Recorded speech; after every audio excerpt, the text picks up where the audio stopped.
Bab 50, Undangan. Halaman utama. Setelah Chan Yun masuk, dia segera bertanya dengan hormat.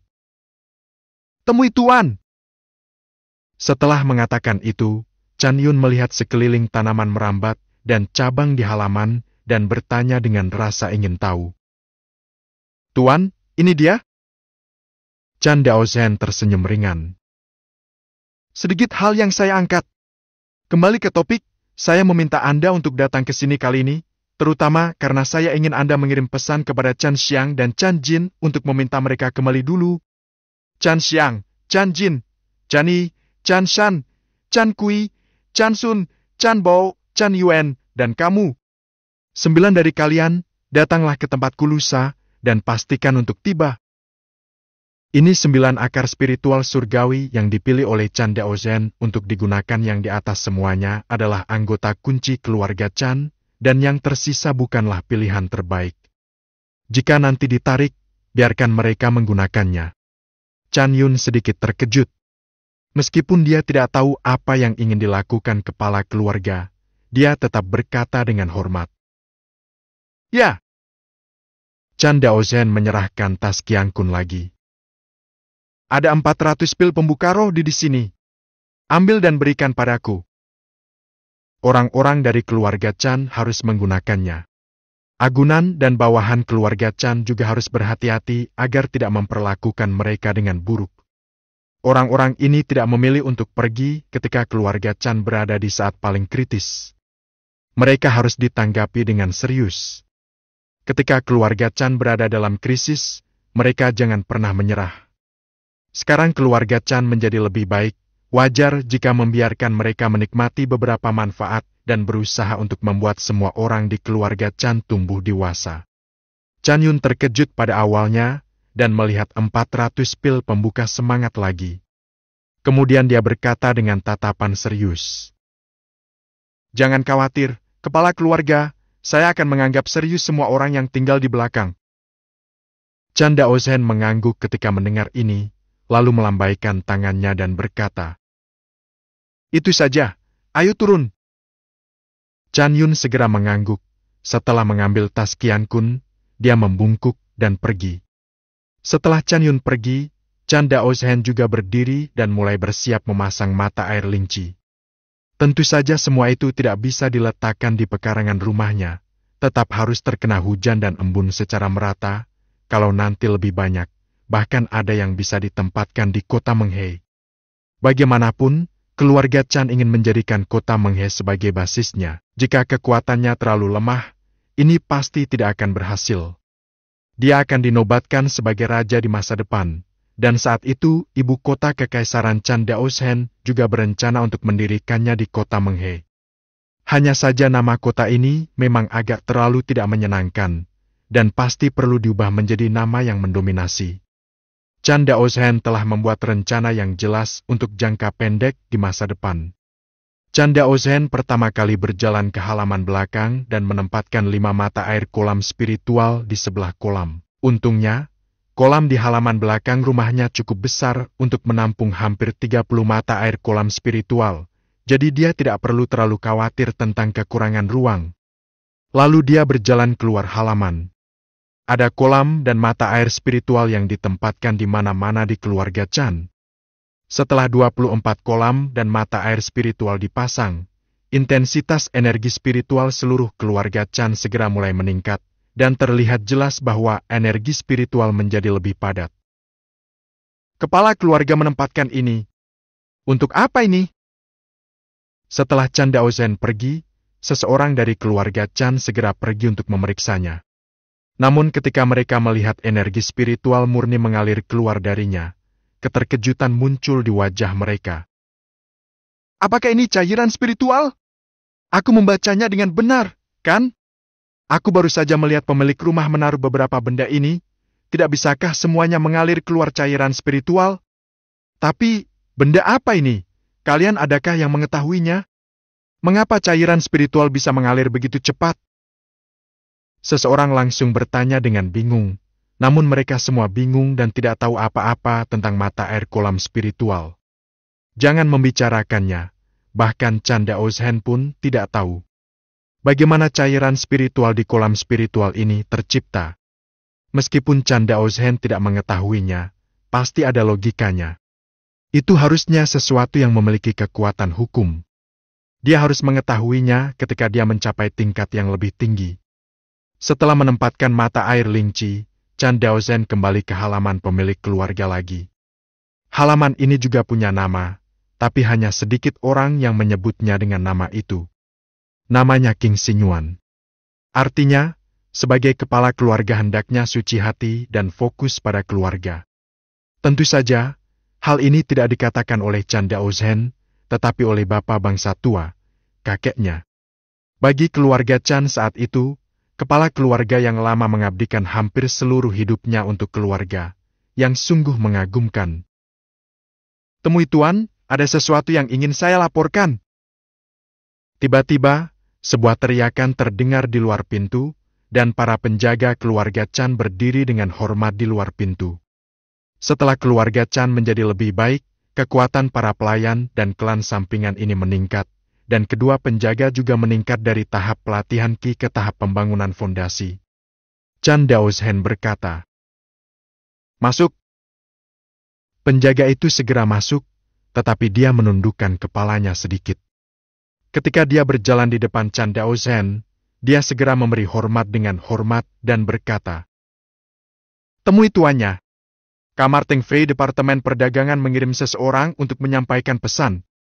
Besok akan ada lelang, dan kepala keluarga diundang untuk hadir." Setelah mengatakan itu, penjaga menyerahkan undangan kepadanya dengan kedua tangan. "Lelang? Apakah keluarga Chan masih kekurangan? Mungkinkah mereka melelang sampah seperti ramuan ajaib? Orang-orang terkuat di kota Menghe hanya berada pada tahap nascent soul, dan kualitas ramuannya tidak boleh setinggi itu." Setelah Chan Daozhen menerima undangan itu, dia melambaikan tangannya. "Tun!" Meskipun tidak ada yang ingin dia beli, untungnya dia tidak melakukan apa-apa, jadi dia pergi untuk melihatnya. Tapi lelangnya cukup menarik, dan keluarga Chan juga bisa mendapatkannya di masa depan. Keluarga Chan masih terlalu monoton sekarang. Tiba-tiba, sebuah ide muncul di benak Chan Daozhen, karena dia memiliki begitu banyak karakter yang dipanggil. Dapatkah dia menciptakan suatu kekuatan, atau banyak kekuatan, untuk memasukkan semuanya? Lalu layani keluarga Chan. Chan Daozhen tampak berpikir, apa yang sedang dilakukan keluarga Chan sekarang? Di Kadin, dengan gadis seperti Chan Yi, dia bisa dibantu oleh orang lain. Jika Kadin bertambah besar di masa depan, akan lebih mudah bagi rakyatnya sendiri untuk mengelolanya. Manfaat terbesar dari memanggil karakter adalah kesetiaan. Apalagi, setelah berpikir sejenak, mata Chan Daozhen tiba-tiba berbinar dan sebuah ide muncul di benaknya. Intelijen. Pembunuhan. Anda dapat menciptakan kekuatan, membaginya menjadi intelijen dan pembunuhan, dan kemudian melakukan hal-hal gelap itu khusus untuk keluarga Chan. Dan kecerdasan juga memungkinkan dia mengendalikan urusan dunia tanpa meninggalkan rumah. Chan Daozhen sekarang kekurangan informasi.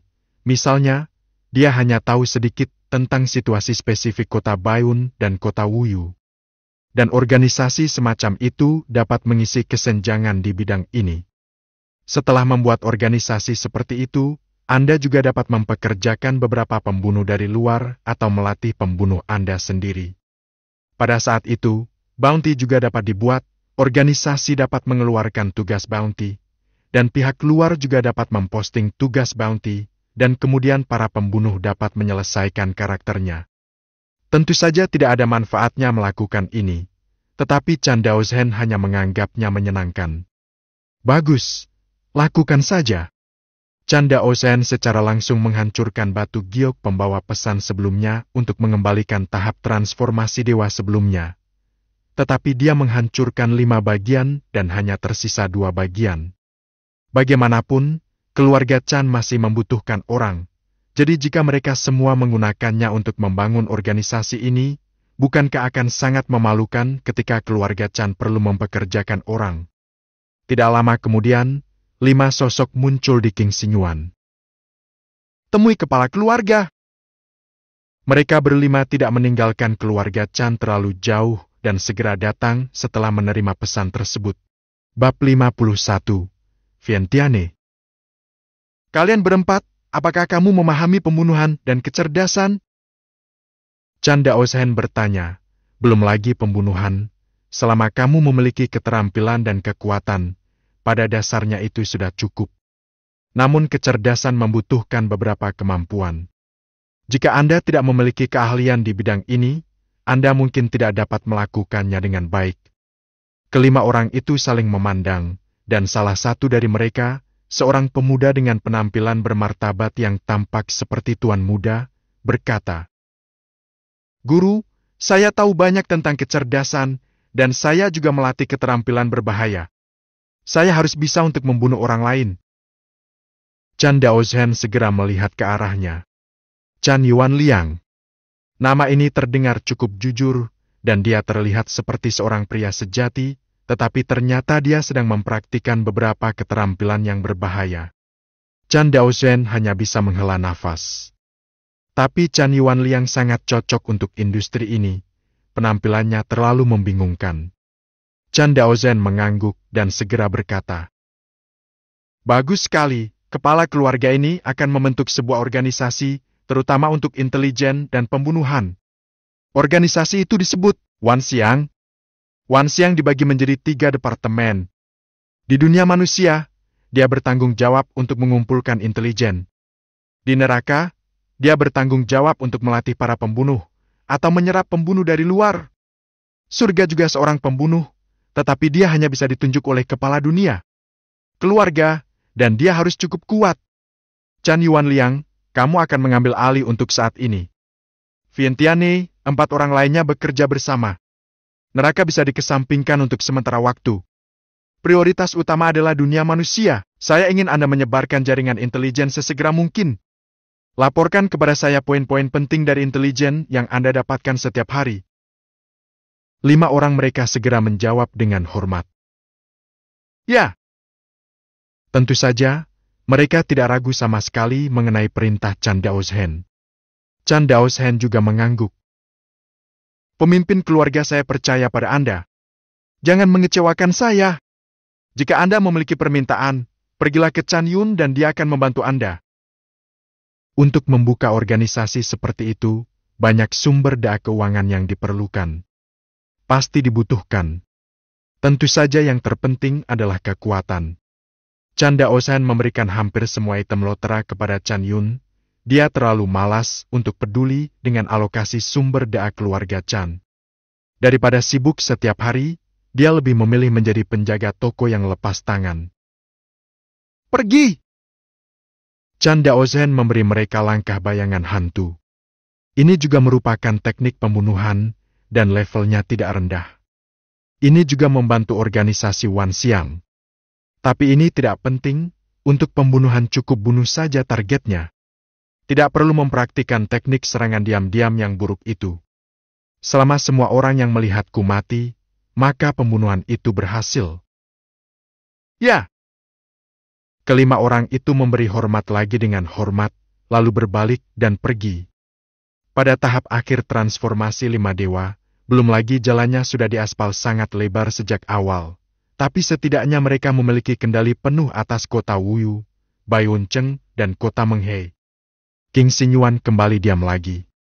Setelah memiliki Vientiane, Chan Daoshen dapat mengatur karakter pemanggilan yang digambar ke dalamnya. Chan Daoshen berlari ke halaman belakang, mengendalikan pohon duri dan menggunakan tanaman merambat untuk mengelilinginya seperti tempat tidur, lalu dia masuk ke dalam rumah, mengeluarkan tikar, melemparkan dirinya ke atasnya, dan langsung berbaring di atasnya. Nyaman. Wajah Chan Daoshen penuh kenikmatan, kehidupan peri macam apa ini? Inilah yang harus dialami oleh para penjelajah waktu. Dibandingkan dengan rute keluar untuk melawan hidup dan mati, dan kemudian membunuh monster untuk meningkatkan, Chan Daoshen masih menyukai ini. Tapi aku selalu merasa ada sesuatu yang hilang. Apa itu? Chan Daoshen tampak berpikir, dan segera dia mengangkat alisnya. Pelayan wanita. Dia masih membutuhkan seorang pelayan untuk melayaninya dan memberinya makan buah anggur. Ini adalah kenikmatan yang lebih baik. Tapi kalau mau jadi pembantu, syaratnya sangat tinggi. Pertama-tama, penampilan dan sosoknya harus unggul. Karena Anda berada di sisinya, Anda harus menarik perhatian dan membuat tubuh dan pikiran Anda bahagia saat melihatnya. Apalagi kepribadiannya harus lebih lincah. Kualifikasinya minimal harus dimulai dari Tian Lingen, jika terlalu miskin tidak layak menjadi pembantu pribadinya. Memikirkan hal ini, Chan Daozhen hanya bisa menggelengkan kepalanya, terlalu sedikit orang yang memenuhi kondisi seperti itu. Bahkan akar spiritual kelas atas di kota menghijarang terjadi dalam 100 tahun, apalagi akar spiritual surgawi. Mari kita turunkan persyaratan kita. Syarat kualifikasinya tidak harus terlalu tinggi, yang penting orangnya, yang penting cantik atau tidak, cukup menarik perhatian. Namun orang seperti itu masih tergolong jarang, kita tunggu saja sampai kita bertemu mereka di kemudian hari. Chan Daozhen memikirkannya sambil tertidur. Saya tidak bangun sampai setelah gelap. Sebagai seorang bhikkhu dalam tahap nascent soul, dia secara alami tidak perlu tidur, tetapi dia mudah untuk tidur jika dia mau. Ada juga kerugian menjadi penjaga toko yang lepas tangan, yaitu tidak ada pekerjaan dan sakitnya bermalas-malasan. Meskipun saya memperoleh kebahagiaan, saya juga kehilangan kekhawatiran saya. Chan Daozhen mendongak dan melihat pohon duri itu tumbuh semakin tinggi, sekarang tingginya lebih dari 20 meter. Seiring bertambahnya tinggi badannya, terlihat jelas bahwa laju pertumbuhannya juga melambat. Namun ini bukan karena ia belum tumbuh, melainkan karena pohon berduri menggunakan lebih banyak energi untuk meningkatkan kualitas daripada penampilan. Meskipun pohon duri juga mampu bertarung, itu tidak berguna baginya sekarang. Tapi, sepertinya tidak apa-apa sebagai hiasan. Kini pekarangan terlihat segar dan segar. Keesokan harinya, dini hari. Chan Daozhen perlahan bangun, dan hal pertama yang dia lakukan adalah menggambar lotre. Lotre berhasil, selamat mendapatkan 270 juta batu spiritual tingkat rendah. Lotre berhasil, selamat mendapatkan ranah rahasia energi spiritual. Lotre berhasil, selamat mendapatkan karakter yang dipanggil, 16 terlambat transformasi dewa tahap. 16. Transformasi dewa tahap akhir.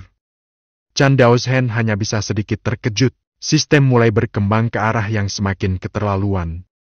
Dalam tahap transformasi dewa, dia sudah dianggap sebagai orang kuat yang relatif langka. Dan keluarga Chan hampir ada di mana-mana sekarang.